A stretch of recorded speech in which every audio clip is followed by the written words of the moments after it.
जानबूझ के मेरी बारी में इतने सारे बर्तन कर देती है। जब खुद की बारी आती है ना बर्तन धोने की, तब मुझे बोलती है डॉली थोड़ा कम गंदे बर्तन किया करो। चला कहीं की। आज इनको भी मैंने नाम मजा चखा दिया ना, मैं भी इनकी देवरानी नहीं, आज देखना पूरे घर का काम भी करवाऊंगी और खाना भी इन्हीं से बनवाऊंगी। बैठी है महारानी चाय के इंतजार में, इसको पिलाती हूँ चाय।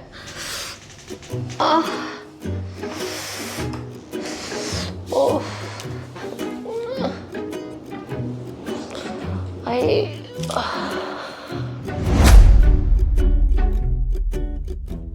इसको क्या हो गया?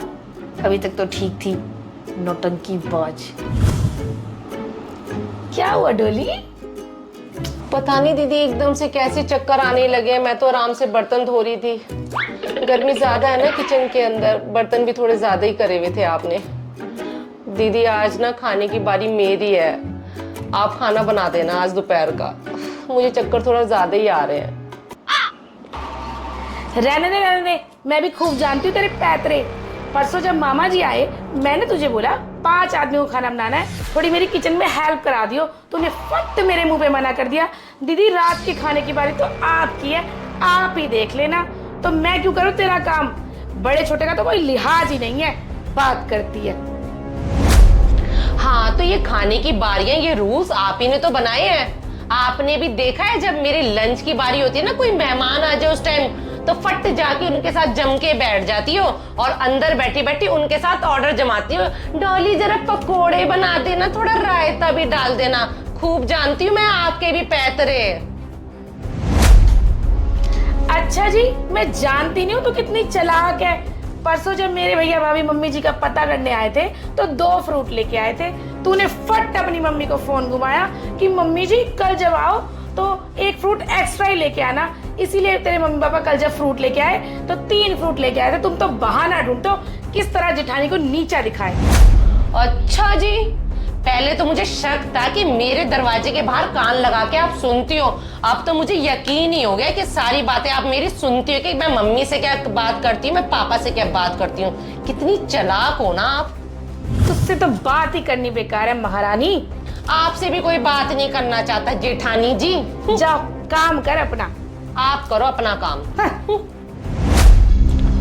इस जेठानी की बच्ची ने ना कुछ ज्यादा ही मेरी नाक में दम कर दिया है। मेरी सास बनने चली है, इसको तो मैं सबक सिखा के रहूंगी। पापा को फोन करती हूँ, पापा ही कुछ मुझे आइडिया देंगे। हेलो पापा जी, नमस्ते। नमस्ते बेटा, क्या हाल है? पापा हाल ही तो खराब है। आपको पता ही है मेरी जेठानी कितनी चालाक है। मेरे नाक में दम कर रखा है पापा। उसने पूरे घर का काम मुझसे ही कराती है और हमेशा बैठी बैठी हुक्म जमाती रहती है।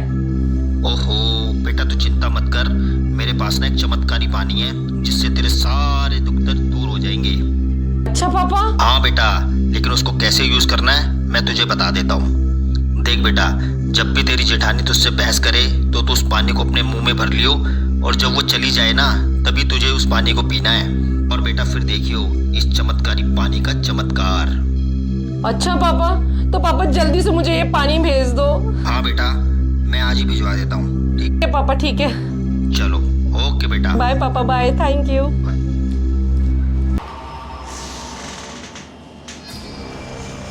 हे भगवान, सारा दिन फोन पे बात करवा लो अपने घर वालों से। पल पल की खबर देनी इसको। तो क्या करूं मैं इसका? आखिरकार पापा ने ये जादुई पानी मुझे भेज ही दिया। बड़ी आई थी मुझ पर राज चलाने वाली, अब मैं चलाऊंगी इस पर भी राज और इस घर पर भी राज। और पापा ने मुझे एक बात का ध्यान रखने के लिए बोला था, जब भी जेठानी सामने आए इस पानी को अपने मुंह में भर के रखियो, उससे पहले मत पी लियो। तो मैं इस बात का ध्यान रखूंगी, अब आएगा मजा। डॉली सुनो। आ गई। हाँ जी दीदी। ऐसा है कि मैं किसी काम से बाहर जा रही हूँ और रात को लेट आऊंगी, तो रात का खाना बना के रखियो। ये ना कि मेरे इंतजार में बैठी रहे कि मेरी बारी तो मैं ही आके बनाऊंगी। कभी कभी घर में मैनेज भी करना पड़ता है।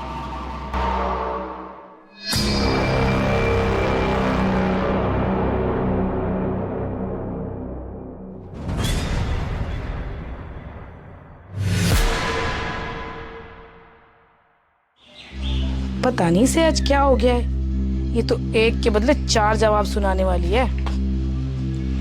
कभी कभी मैं भी इसे कुछ ज्यादा ही बोल देती हूँ। डॉली, हाँ जी दीदी। डॉली, ये तेरा सूट ना मुझसे प्रेस करते करते जल गया।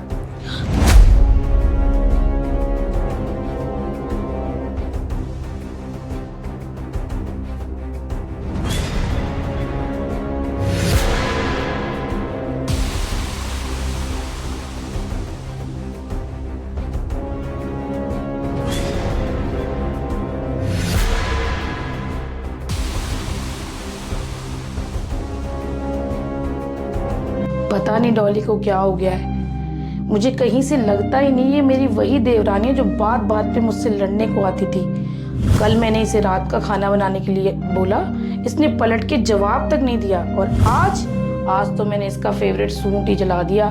पर मजाल है कि मुझे पलट के जवाब दे।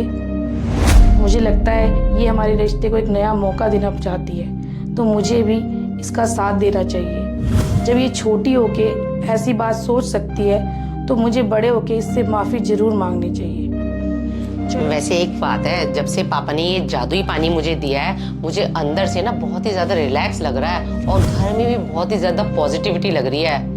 क्या हुआ, मेरी बड़ी जेठानी है, अगर उसने 2 बात बोल दी हो तो क्या हो गया? मेरी मम्मी भी तो मुझे कुछ बोल देती है, मेरी बड़ी बहन भी तो कुछ बोल देती है, तो मुझे उनकी बात का ना बुरा नहीं मानना चाहिए। क्या कर रही है तू?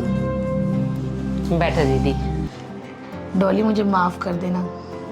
क्यों दीदी, आप ऐसा क्यों बोल रहे हो? मैं तुझे बड़ा परेशान कर देती हूँ ना कभी कभी। अरे दीदी, मैं भी तो आपका पलट के फट से जवाब दे देती हूँ। मुझे भी तो अपनी जुबान पे कंट्रोल करना चाहिए ना, कि आखिर आप मेरी बड़ी जेठानी हो। कोई नहीं, तू भी मेरी छोटी बहन जैसी तो है। अब हम दोनों इस घर में प्यार से एक बहनों की तरह रहेंगे। बिल्कुल बिल्कुल। कभी तूने काम कर लिया, कभी मैंने कर लिया, ऐसे ही तो घर चलता है। हाँ चलो, मैं आपके लिए चाय बना के लेके आती हूँ। चलो, अब सब कुछ ठीक हो गया। पापा को फोन करती हूँ थैंक यू कहने के लिए।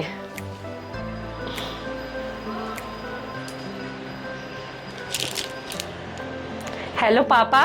क्या हाल है बेटा? मैं ठीक हूँ पापा।